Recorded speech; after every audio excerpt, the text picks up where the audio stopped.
जिस तरीके से जनता एकजुट होकर मेरे साथ खड़ी है उसके लिए मैं दिल से आभार प्रकट करती हूँ कि आप लोग मेरे साथ इतनी मजबूती से खड़े हैं और तभी मैं आज इतनी मजबूती से खुद को भी खड़े होके और अपनी बात रखने की हिम्मत दिखा पा रही हूँ। तो मुझे कुछ समय चाहिए 10 मिनट का जहाँ पे मैं अपनी बात रख सकती हूँ। उसके बाद आप मीडिया कर्मी से जो भी आप लोगों का सवाल होगा आप लोग मुझसे पूछ सकते हैं, लेकिन 10 मिनट मुझे मेरी बात रखने के लिए मुझे समय दीजिए। तो जैसा कि पवन जी ने बताया है, मैं एक बार पवन जी का जो वो प्रेस कॉन्फ्रेंस करके उन्होंने इंटरव्यू दिया है, मैं वो वीडियो प्ले करके और उनके हर सवाल का जवाब देना चाहूंगी, क्योंकि मैं यहाँ पे कुछ भी उनके अगेंस्ट बात करने नहीं आई हूँ या फिर उनके लिए कुछ ऐसा नहीं बोलने आई हूँ। बस वो उन्होंने जो बात बोला है उसका जवाब देना चाहती हूँ मैं। तो एक मिनट में बस जैसा कि पवन जैसा बोलिए तो माइक में आवाज आ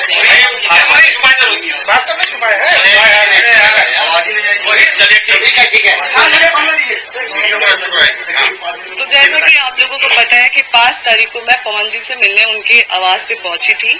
वहां पे जब मैं पहुंची तो वहां पे कोई पुलिस, जैसा कि उन्होंने बोला था कि पहले से ही पुलिस वहां पे उनके भाई द्वारा बोला गया था कि वहां पे पहले से ही प्रशासन वहां पे थी, तो ऐसा कुछ नहीं था। मैं जब वहां पे पहुंची तो पहले हम लोगों ने गार्ड से पूछा तो गार्ड ने ही हमें मना कर दिया कि नहीं, आपको ऊपर जाना अलाउ नहीं है, मना किया गया है।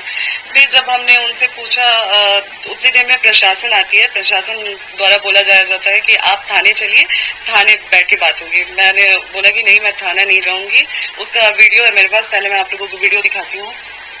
जब सुबह मैं जब पहुंची हूँ वहां पे, जब प्रशासन आई थी वहां पर,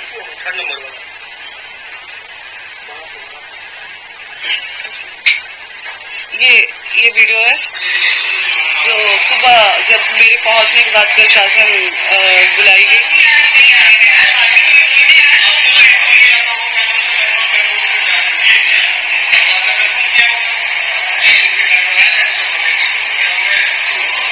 तो वहां भी प्रशासन बुला के मेरे साथ बदतमीजी किया गया वहां पे भी। और पवन जी बोल रहे हैं कि जब मैं रूम में चली गई उसके बाद प्रशासन बुलाई गई, और ऋतिक जी कह रहे हैं कि हम लोगों ने पहले से प्रशासन सुबह से ही वहां पे प्रेजेंट थी। तो पहले तो आप इन दोनों लोगों के बात में ही फर्क समझ जाइए आप लोग कि दोनों भाई लोग अलग अलग बात कर रहे हैं। और दूसरी बात कि चुनाव को लेके कि इतना आप गिर गई, तो चुनाव को लेके मैं गिरी। मैंने उसके बाद भी एक वो डाला कि पोस्ट डाला कि अगर आप मुझे पत्नी रूप में स्वीकार करते हैं तो मैं आज भी चुनाव लड़ने के लिए मना कर रही हूँ और मैं चुनाव नहीं लड़ूंगी। मैं यहाँ तक भी बोल रही हूँ कि अगर आप मुझे बोलेंगे कि आप अपने परिवार से रिश्ता खत्म कर दीजिए, आपके साथ अगर आप मेरे साथ ये भी कंडीशन रखते हैं कि आप अपने परिवार से नहीं मिलेंगी, आप अपने मायके नहीं जाएंगी, तो मैं वो भी करने के लिए तैयार हूँ। चुनाव नहीं लड़ेंगी, मैं वो भी करने के लिए तैयार हूँ, लेकिन शर्ते कि आप मुझे पत्नी के रूप में स्वीकार करिए तब। और चुनाव की बात, तो आप लोग ही बताएं कि 15 साल से पार्टी में स्टार प्रचारक के रूप में पवन जी ने काम किया है। 15 साल में उन्होंने अपने लिए टिकट नहीं, वो खुद के लिए टिकट नहीं ले पाए, तो मैं किस मुंह से जाऊंगी उनसे ये कहने कि आप हमें टिकट दिलाइए भाजपा से। मेरा ये सवाल है कि किस मुंह से आके मैं जाऊंगी। पहले वो अपने लिए तो टिकट ले लें, फिर तो वो हमें दिलाएंगे। जो 15 साल में कार्यकर्ता के रूप में काम किए पार्टी में, फिर भी उनको पार्टी के द्वारा टिकट नहीं मिला, तो वो हमें टिकट क्या दिलाएंगे। और बच्चे की बात रही कि बच्चे के लिए वो तरस रहे हैं, तो जो इंसान बच्चे के लिए तरसता है वो दवा नहीं खिलाता है अपनी पत्नी को। मुझे हर बार दवा खिलाया गया और बहुत सारी चीजें मैंने आज भी मीडिया में नहीं रखी थी, लेकिन आज पवन जी ने मुझे मजबूर कर दिया है। मैं पवन जी को बदनाम नहीं कर रही हूँ, मैं बस अपना पक्ष रख रही हूँ। खुद के बारे में जो चीजें हैं वो मैं आज मीडिया में रख रही हूँ। पवन जी द्वारा मुझे जब दवा खिलाया जाता था, उस चीज के विरोध में जब मैं बोलती थी तो मुझे इतना टॉर्चर किया गया कि मैंने स्लीपिंग पिल्स खा लिया था, नींद की गोली, उस समय उनके भैया रानू भैया जी थे और उनके टीम मेंबर में से दीपक भैया थे, विक्की जी थे। रात के 2 बजे वो लोग मुझे उठा के हॉस्पिटल ले गए और वहाँ पे मेरा इलाज हुआ। हॉस्पिटल का नाम आपको दिखाती हूँ। कौन सी दवा देते थे ज्योति जी, बता सकती है क्या? जी वो जो गर्भपात का दवा खिलाते थे मुझे। और आपने कंडीशनल जवाब दिया ज्योति जी, अगर मान लीजिए बीजेपी, जेडीयू, आरजेडी कोई आपको अपनी तरफ से टिकट ऑफर करती है तो क्या आप चुनाव लड़ना चाहेंगे? अगर पवन जी पत्नी के रूप में मुझे स्वीकार करते हैं तो मैंने पहले भी बोला है और अभी भी बोल रही हूँ कि मैं चुनाव नहीं लड़ूंगी। और अगर पवन जी मुझे पत्नी के रूप में स्वीकार ही नहीं करते हैं तो आज मैं भी समाज से पूछना चाहूंगी, क्या मुझे जीने का हक नहीं है? अगर पत्नी के रूप में वो मुझे स्वीकार करते ही नहीं है तो मैं कहाँ जाऊँ? क्या मैं अपने लिए खड़ी नहीं हूँ? क्या मैं एक ऐसी औरत बन के रह जाऊं कि लोग मुझे देख के ये सोचे कि मैं हार गई अपनी चीजों से? आज मुझे कई महिलाएं देख के उनको हिम्मत मिल रही है, कई महिलाएं मेरे लिए खड़ी हैं। आप चुनाव लड़ेंगे पवन सिंह के खिलाफ? अगर वो पत्नी, अगर ये मौका मिलता है तो आप चुनाव लड़ना चाहेंगे इनके खिलाफ? आप लड़ेंगे, इनके खिलाफ लड़ेंगी?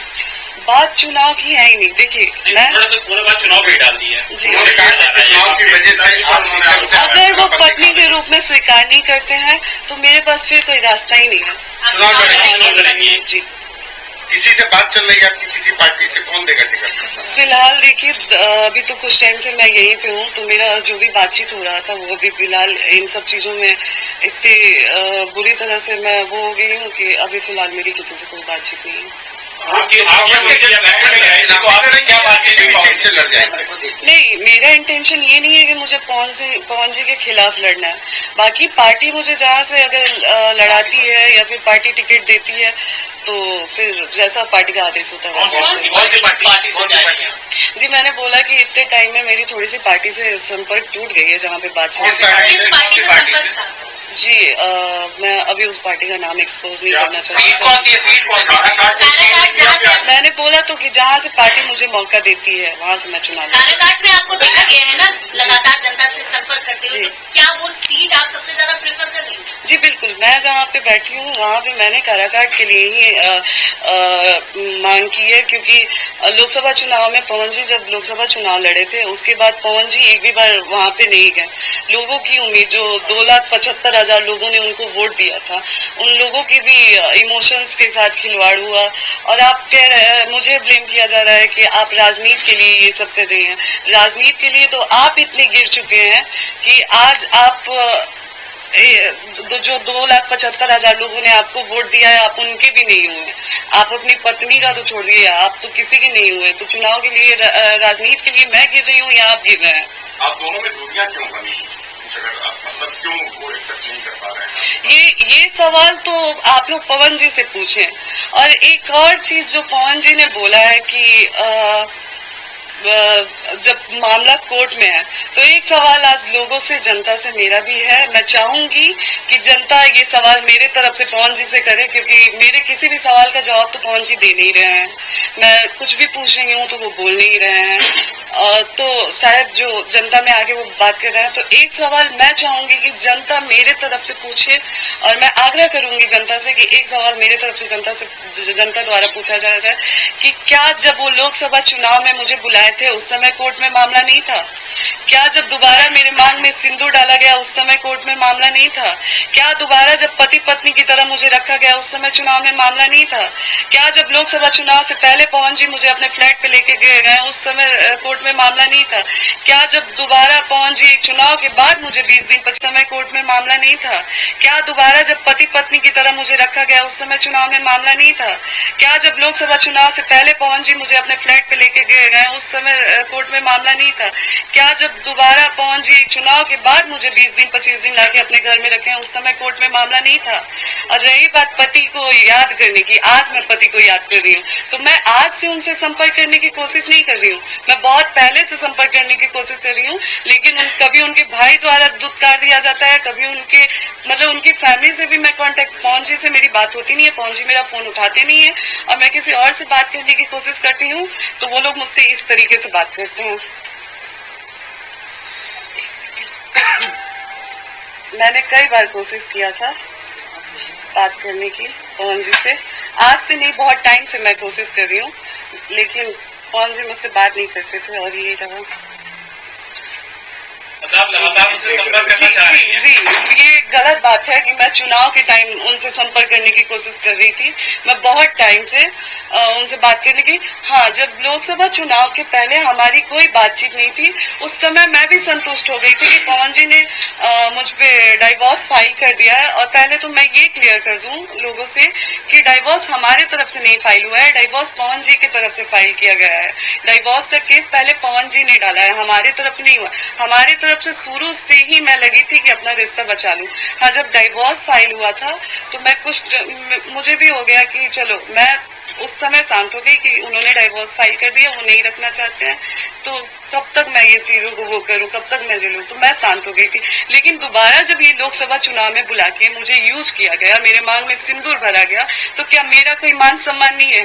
क्या औरत की कोई इज्जत नहीं है? क्या औरत सिर्फ एक इस्तेमाल की चीज बन के रह गई आज समाज के लिए कि जब आपको जरूरत पड़ेगा आप औरत को बुलाएंगे, मांग में सिंदूर डालेंगे, पति पत्नी का संबंध बनाएंगे और फिर चुनाव के बाद फिर छोड़ देंगे ये कह के कि कोर्ट में मामला है? ये कहाँ से इंसाफ है और ये कहाँ का इंसाफ है? आज पवन जी कह रहे हैं चुनाव के टाइम, तो छोड़े तो आप भी थे हमको चुनाव से पहले, तो फिर चुनाव के टाइम आपने क्यों याद किया? राजनीति के लिए मैं गिरी हुई हूँ या आप कर रहे हैं काम?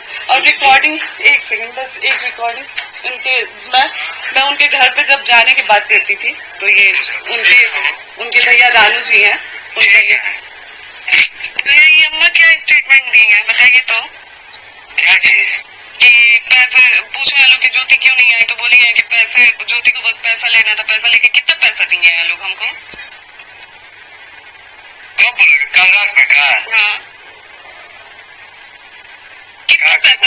आप बताइए कि इलेक्शन में कितना पैसा हमको दिया गया था? गाड़ी की बात है तो गाड़ी हम मांगे थे, कहीं दिखा दे पवन सिंह की हम उनसे गाड़ी मांगे हैं?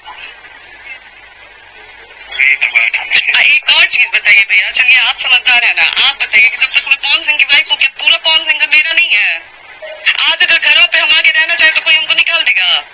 अब तू क्या कर ना कर वही हम क्या जानते हैं भाई, लेकिन जब कोर्ट में तलाक के केस चल रहा है तो कोर्ट में भैया वकील, अरे भैया आपसे बात अरे कानून हम तुमको कहा था कानून में कोई ऐसा नियम ही नहीं है। बात हम कह रहे हैं भैया, नहीं, कानून में कोई ऐसा नियम नहीं है। यही नियम है कि जब तक तलाक नहीं होता है तब तक आप जाके अपने नहीं, जब कोर्ट में जब तलाक के केस चल रहा है, भैया हम आ जाए, आप लोग रोक लेंगे हमको? आइए, हम आ जाए, रोक लेंगे हमको? हाँ आइए, ठीक है, आप रोक लेंगे ना हमको? अरे मैं घर आया मत बोलो जरा, यदि अब तक काम है हमें से मत करो, ठीक है ना? फोन मत काटिए आप क्यों नहीं काटे? क्यों काटिए? एक बार इसकी बात बताइए, आपकी और जी, ये ये पवन जी के बड़े भैया रानू जी से मेरी बात हुई थी, तो जब मैंने आने की बात किया तो ये लोग हमेशा मुझसे बहुत गंदे तरीके से बात करते थे, मुझसे हमेशा मुझे धमकी उनकी देते थे लोग कि आके दिखा दो, फिर हम लोग दिखाएंगे, ऐसे वैसे रिकॉर्डिंग। और हॉस्पिटल, जिस हॉस्पिटल में मैंने नींद की गोली खाई थी, उसके बाद रानू भैया के द्वारा वहाँ पे पवन जी के पहले की टीम में से दीपक भैया जी थे, रानू भैया जी थे और बिक्की जी थे। हॉस्पिटल का नाम ये हॉस्पिटल है जिसमें मुझे 2 बजे रात को ले जाके इलाज करवाया गया। मैं कौन सा हॉस्पिटल है? बेले व्यू मल्टी स्पेशलिस्ट हॉस्पिटल। कहाँ का हॉस्पिटल है? ये हॉस्पिटल आपका शहर बता दीजिए, शहर मुंबई का है, अंधेरी का जी। इसमें सारी डिटेल है, अगर आप लोगों को पीछे से पवन जी कह रहे हैं कि 1.5 घंटा फ्लैट पर आप लोगों की बातचीत हुई, क्या बातचीत हुई? जो कह रहे हैं कि हमने बातचीत करने के बाद फ्लैट से बात करते। पहली बात तो पवन जी ने बोला कि 1.5 घंटे बातचीत हुई। उससे पहले जो उनके भाई ऋतिक जी इंटरव्यू में आए थे, उन्होंने बोला कि लगातार मैंने टिकट की बात की, जबकि आज पवन जी का स्टेटमेंट अगर आप लोग देखते हैं तो ऋतिक जी के स्टेटमेंट से बिल्कुल अलग स्टेटमेंट है पवन जी का। तो आप लोग ही डिसाइड करें ना कौन सच कौन झूठ बोल रहा है। मैं तो सामने मीडिया के बैठ के पवन जी को बोल रही हूँ कि एक बार आप भी बैठ जाइए, हम भी बैठ जाए, जैसे आपने अकेले प्रेस कॉन्फ्रेंस किया, साथ में बैठ के एक बार कर लीजिए। हम कौन गलत कौन सही, आप मुझसे सवाल करिए। मैं आज तक पूछते आई हूँ कि मेरी गलती क्या है, मेरी कौन सी ऐसी गलती है मेरी ऐसी कौन सी गलती है जो आज 7 साल से मैं झेल रही हूँ, लेकिन आज तक पवन जी ने कभी मुझे जवाब नहीं दिया। आप इतने दिन तक उनका इंतजार कर रही थी फ्लाइट में, फिर उसके बाद आप वापस चली गई। कौन सी ऐसी बात हुई थी कि आपने फिर उसके बाद ये कदम उठाया कि मैं यहाँ से चली जा रही हूँ? जी, जब मैं पवन जी के फ्लैट में गई, वहाँ पे हम लोग बैठे, बिल्कुल पवन जी ने जो बात वहाँ पे बोली है कि हम लोग बैठे, नॉर्मली हमारी बातचीत हुई, कुछ ऐसा नहीं था, बहुत अच्छे से बहुत प्यार से बातचीत हुई मेरे पवन जी के बीच में। उनके भैया गुड्डू भैया बैठे हुए थे, बगल में ऋतिक जी बैठे थे, उनके एक और दोस्त हैं जो प्रोड्यूसर हैं धनंजय भैया जी, वो लोग बैठे थे, सारे लोग बैठे थे, बातचीत हो रही थी ऐसे ही नॉर्मली, जो जैसा कि उन्होंने बोला कि मैंने रट लगाया था कि मैं नहीं जाऊंगी। उनके भैया, जैसे ही मैं बैठती हूँ, उनके भैया द्वारा कहा जाता है कि आप ज्योति जो आप आई हैं, आप बात करिए और फिर यहाँ से जाइए, आप यहाँ पे रुक नहीं सकती हैं। मैंने बोला कि क्यों नहीं रुक सकती हूँ, क्या मेरे पति का घर है, आप लोग कैसे बोल रहे हैं कि मैं नहीं रुक सकती हूँ? तो नहीं, आपको रुकने नहीं दिया जाएगा। हम बोले ठीक है भैया, आप मेरा हाथ पकड़ के बाहर निकाल दीजिए। तो फिर उन्होंने बोला कि देखा ये कोई फालतू बात मत करो, बस बात करो अपन, आइजा से जा। उस समय पवन जी ने एक शब्द नहीं बोला। और फिर चाय पानी वाली बात सच है कि उन्होंने चाय पानी के लिए बोला गया हम लोगों को कि चाय पानी पीजिए, आप लोग आराम से बैठिए। और फिर वहां से पवन जी निकल जाते हैं ये कह के कि 1 घंटे की मेरी मीटिंग है, 1 घंटे बाद आता हूँ, तो आपसे बैठ के बात करता हूँ। जैसे ही वो वहां से निकलते हैं, पीछे से 10 घंटों 2-2 घंटे मेरे पिताजी से बात होती थी कि पापा आपका आजीवन मैं बेटा रहूंगा, आपके लिए आजीवन मैं करूंगा। फिर मेरे लिए साड़ी का मैं पैसा भी दिया गया, मैं वहां पे गई तो कि ये साड़ी तुम अपने लिए ले लेना जाके, सारा कुछ किया गया। तो चुनाव में मुझे पवन जी द्वारा बुलाया गया। अच्छा, जितने दिन आप